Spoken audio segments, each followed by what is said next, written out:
Many thanks for joining us again on the newsroom. A federal high court in Abuja has refused to grant a motion seeking an order compelling the Independent National Electoral Commission (INEC) from accepting Bola Tinubu and Atiku Abubakar as the All Progressives Congress (APC's) and People's Democratic Party (PDP's) candidates for the 2023 presidential election. Justice Inyangekwo, in a ruling, ordered the plaintiffs, Incorporated Trustees of Rights for All International and Northern Nigerian Youth Democrats, to put all the defendants on notice. The judge further ordered the lawyer to effect service of the court papers on the defendants within 7 days of the order and adjourned until July 14 for further mention. The House of Representatives has called for an investigation into the alleged non-payment of pension to Federal Civil Service retirees by the Pension Transitional Arrangement Directorate (PTAD). In a statement from the Green Chamber, lawmakers passed a resolution in Abuja on Tuesday ordering the investigation after House member Sergio Sogun moved a motion on the matter. The lawmakers thereafter asked the individuals to appear before the House committees on pension and public service matters to provide explanations for the non-payment of pensions and gratuities to retired federal civil servants for 9 months.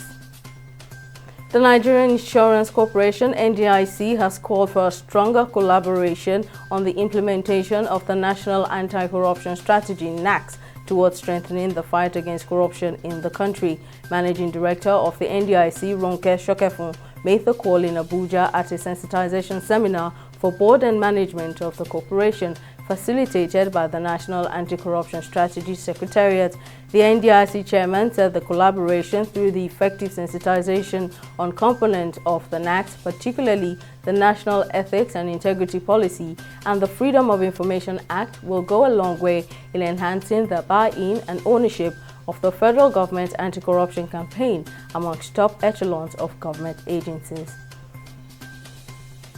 Health officials in South Korea have on Wednesday approved the country's first domestically developed COVID-19 vaccine for people 18 years or older, adding another public health tool in the fight against a prolonged pandemic.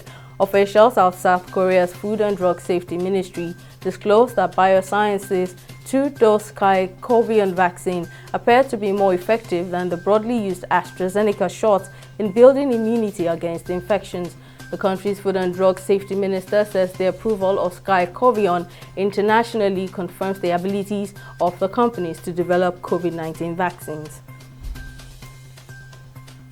A federal high court in Abuja on Tuesday has shifted the hearing in a suit seeking to stop the federal government from entering into a concession agreement in the $3.1 billion e-customs project with another company after the Federal Executive Council's approval of the plaintiff's company. The plaintiffs in the suit, HC Project Limited and Bionica Technologies West Africa Limited, have asked the court to, among other things, declare that the decisions by the federal government and its agent to enter into a concession agreement with defendants in respect of the e-customs project was illegal, having been made in gross violation of Section 2 of the Infrastructure Concession Regulatory Commission Act 2005. The council informed the court that the motion on notice had been served on parties in the matter.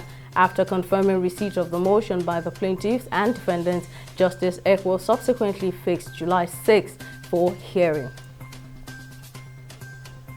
Police in Ethiopia have confirmed bomb blasts in 4 separate places in the northern city of Bahir Dar, indicating a further deterioration of security in Amhara. According to the police spokeswoman, the explosions occurred in selected strategic places in the city, which is the regional capital, and were aimed at terrorizing the public. Although she did not disclose whether there were any casualties, she confirmed that 6 suspects were apprehended in relation to the incidents. In sports, Manchester United have reached an agreement with Feyenoord for Tyrell Malacia and are optimistic of wrapping up a deal for the left-back. Feyenoord director Frank Arnesen confirmed United's late attempt to ramp up Lyon to the signing of the Netherlands international. The package is around an initial €30 million with a further €1.7 million in add-ons and is expected to exclude a sell-on clause. That's all on the newsroom at this time. Join us again for more updates. I am Simisola Adigun.